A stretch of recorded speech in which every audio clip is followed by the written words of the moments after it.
Alright, so I'm very excited today because I've done some remarkable progress on my plugin, and I think I got everything working, at least for the front end. I haven't had much time to test the other angles, but I think I'm ready to begin on finishing up the plugin itself, and maybe even have it done either by tonight or tomorrow. The big news is that during the whole process I have been I did spend an enormous amount of time fixing something that probably didn't need to be fixed, and that's the issue with the joint masking and the layering and stuff once it's imported, once a character is imported inside of CrazyTalk. So I'm not going to worry about that anymore, because apparently the joint masks have this issue where, well, it's not an issue, it's something that I just didn't know, I didn't realize.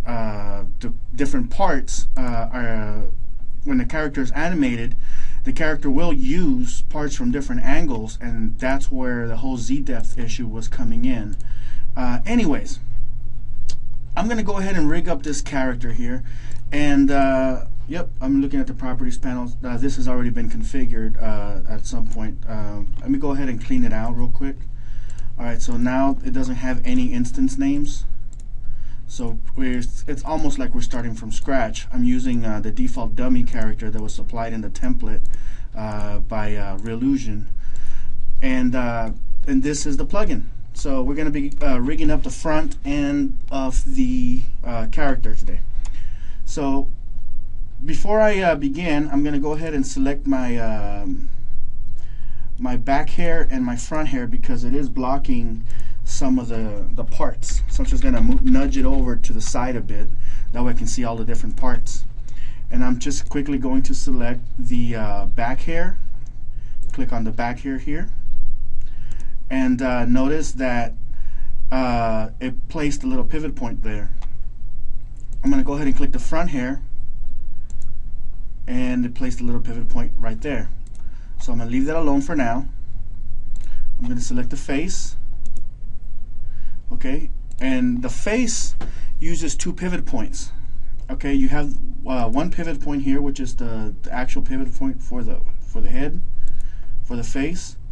You have the face itself, which has been given the actual name that it requires to work with CrazyTalk Animator. And the nut point, I think that's how you pronounce it, I don't know. But it has 2 points in there. Then we're going to select the neck. Then we're going to have the right arm, the right forearm, the right hand, the left arm, the left forearm, and the left hand. And notice that these also get 2 pivot points each. The bottom one is the little nut pivot, and this one's the actual joint pivot. Now here's the upper torso. Now a lot of these pivot points are not gonna, I mean, there's a little bit of guessing, because you never know what type of character you're designing, what the size of the different body parts are. So the plugin attempts to guess the approximate location of where your pivot points are going to be. In this case, this character was designed with the center point being right here, and it's missing this whole section here. And because the pivot point for the upper torso is supposed to be somewhere towards the bottom, when I click it, it actually places it a little further down than I need it to be. So you may need to nudge that up a couple notches. And that's about right. Then it's the hip, or lower torso. Then it's the upper thigh. Then it's the shins, the foot, and let's do this one. 1, 2, 3, and I'm going to leave it alone as is at this time. I think that is pretty much covering everything. The one thing that you do have to keep in mind, that there has to be a certain alignment so that it'll work well with CrazyTalk. So these pivot points have to be perfectly aligned along that level. And these obviously are misaligned. I mean, the software did try, the plugin did try to guess the best position for these pivots, but it obviously, it missed them by a few pixels. So we kind of have to adjust those based on our character. I'm going to turn on the outline mode for the layering, and I'm going to start nudging these a little bit. Actually, I'm going to select all these. That's about right.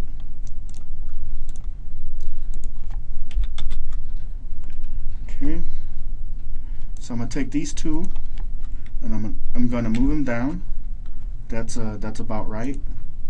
I'm going to take these, and I'm going to move them down. These, and I'm going to move those down. And the other thing, I'm going to create a new layer here so that way I can just draw on there. The other alignment thing that has to take place is that these have to be aligned as best as possible, and these have to be aligned as best as possible. So for the arm, what I've been doing is I've just been drawing a line like this.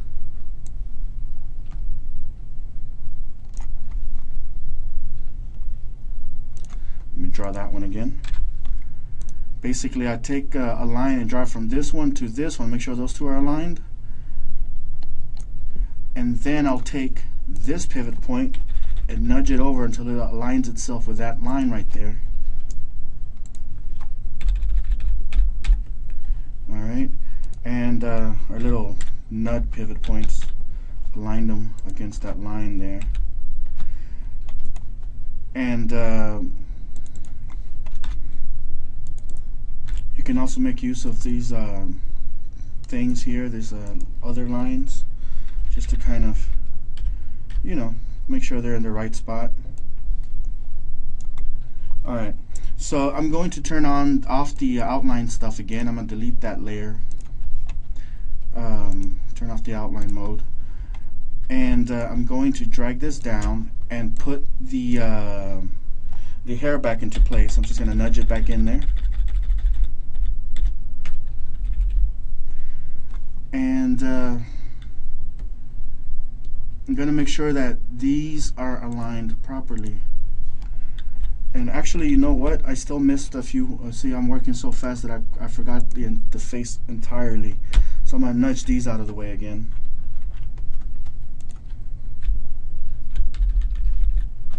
Alright, so here's the eyebrows. There's one. There's two. There's the nose, the left eye, the right eye, and the mouth. And that should probably, the ears. Notice how the alignment of the ears is completely off from where the ear is. I'm going to turn on the outline again, and that's because the actual center of this ear is right there. It was just drawn way off in that area. So what I'm going to do is I'm going to take that ear pivot and just nudge it out a little bit. Just kind of align it with the actual place where the ear is located. I'm going to select that ear and add the pivot point to that. And I'm going to nudge it over until I find the right location. Switch back to regular mode. And now I'm going to place my hair back in place. Okay. So that should do it. It's very simple. Every single element has been configured to work with CrazyTalk. The pivots have been placed in the right spot, and I'm ready to import it into CrazyTalk. So let's see here.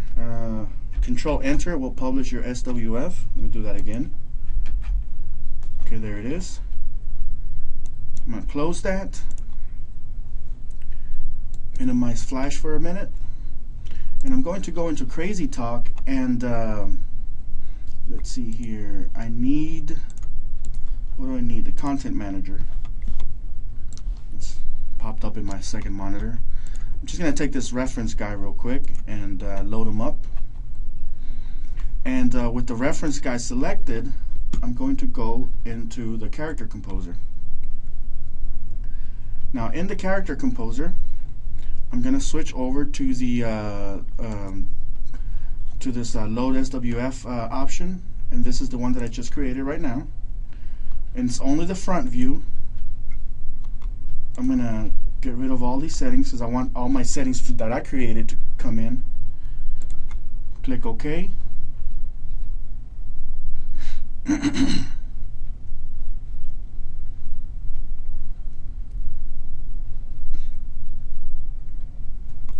And we give it a minute.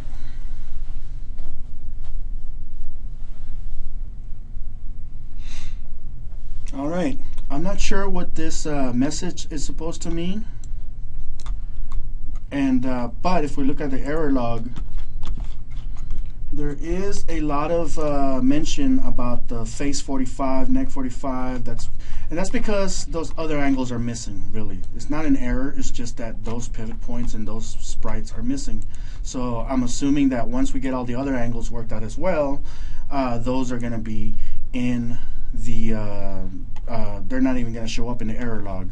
So I'm going to switch now to this what's it called, the calibration panel, and I'm just gonna activate the basic walk, and as far as the animation is concerned, it's working perfectly. Now here's where the other thing comes in. I'm still at odds with whether or not what the value is of these of creating the joint masks inside of Flash. Open recent, dummy template, because I noticed that these joint mask files don't actually have an instance name. So I have no idea whether they're even imported into Flash or not. So I don't think they're actually being imported into Flash, at least not from this template. If I go in here, there's nothing special inside of this. There's no names, there's no labels. The only thing I can think of is that it is a file called, let's see here,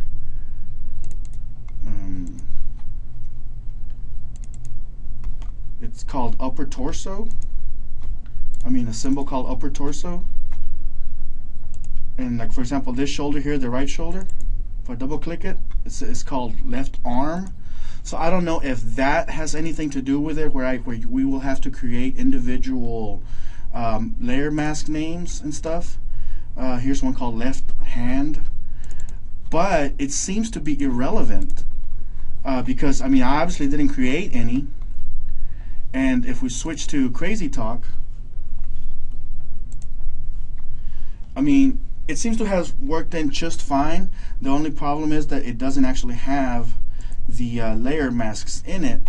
But you know what, while working on this thing, I did discover that at the end of the day you're gonna have to tweak these things out anyways, and it's probably better to do them from within CrazyTalk.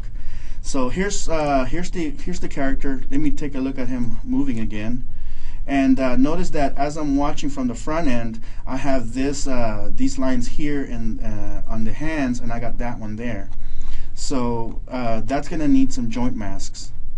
And while it's moving, all these other ones pop out. And I discovered that it's because the 3D motion itself is using parts from different angles.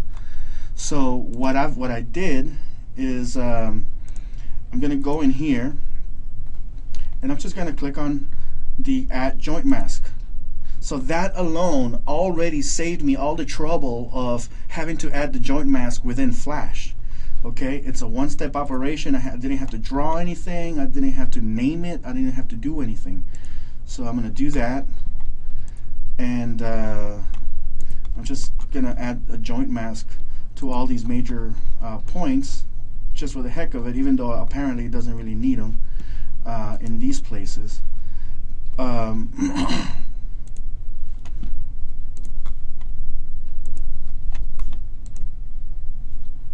Let's see.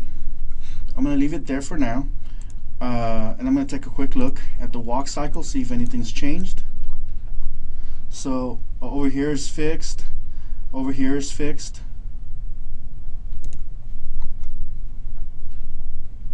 This continues to pop whenever it moves. Right there, there's a couple pops. There's a couple pops right there as well. So let's see. what we're going to do next is I'm just going to tweak. Let's see, this one, I'll put a layer mask there, or joint mask, I'm sorry, and switch to the joint mask tab and just kind of increase the size of this. That one's about right. I'm going to put one there. And I'm actually going to move this mask here so that it aligns itself with this edge. I've noticed that it actually tends to work better that way because it blocks out, it allows the arm to move next to that body without like too many visual distortions. Anyways, let me take a quick look at this so far, see if that's improved any. It has improved a little bit.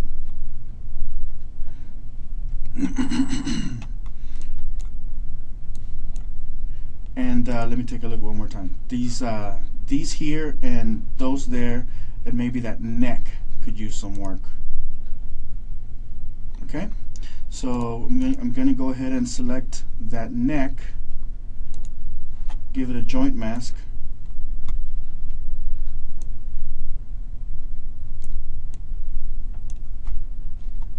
and let's take a look at what happens.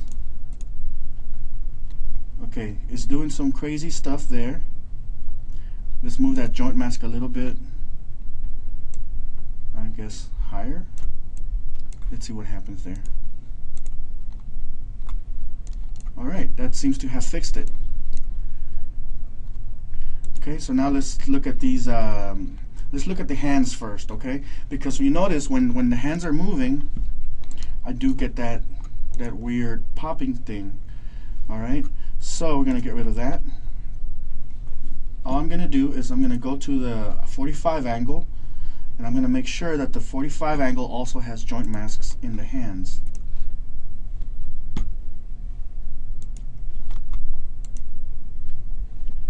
Alright, and I'm going to go to the angle next to it, the 315, and I'm going to make sure that that one has joint masks.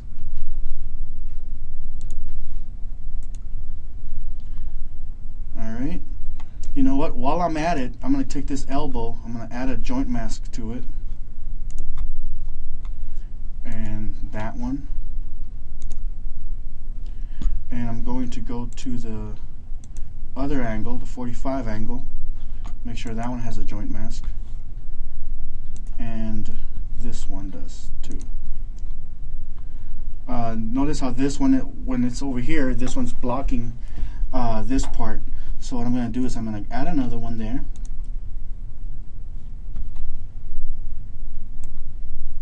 Kind of going to move it over a bit. And I'm going to tell it, let's see here, body, I'm going to tell it to move itself back. There you go. Now obviously you would be doing these with the body parts that actually belong to these angles, but for the time being, since I don't have those angles, I'm going to fix it in this pose and worry about it later once I actually import the other angles. So let's see here, I'm going to add a joint mask to that leg, and I'm going to edit it so it blocks this section right there. Okay, and that one seems to have a little screwy stuff there.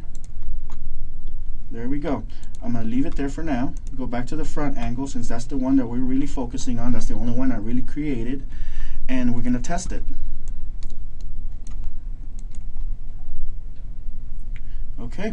It seems to be working. I have something here that needs to be fixed. So let's take a look and see where that angle is that is causing it, because it's obviously using an angle from a different location.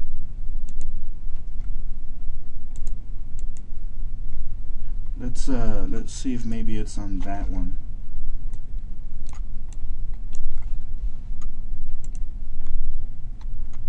Well, this one is definitely missing one.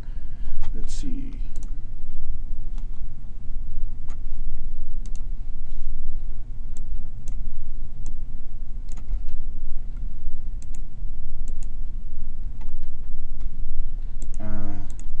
pretty sure it's not using any of those. Let's test it out. Okay, so let's see. What is this? Maybe I just never actually put one in there, did I? There we go. There we go. And I seem to have a couple there on the feet, but we'll just follow the same procedure. Add joint masks to the feet, and let's test it out. Perfect. There you have it. No time at all.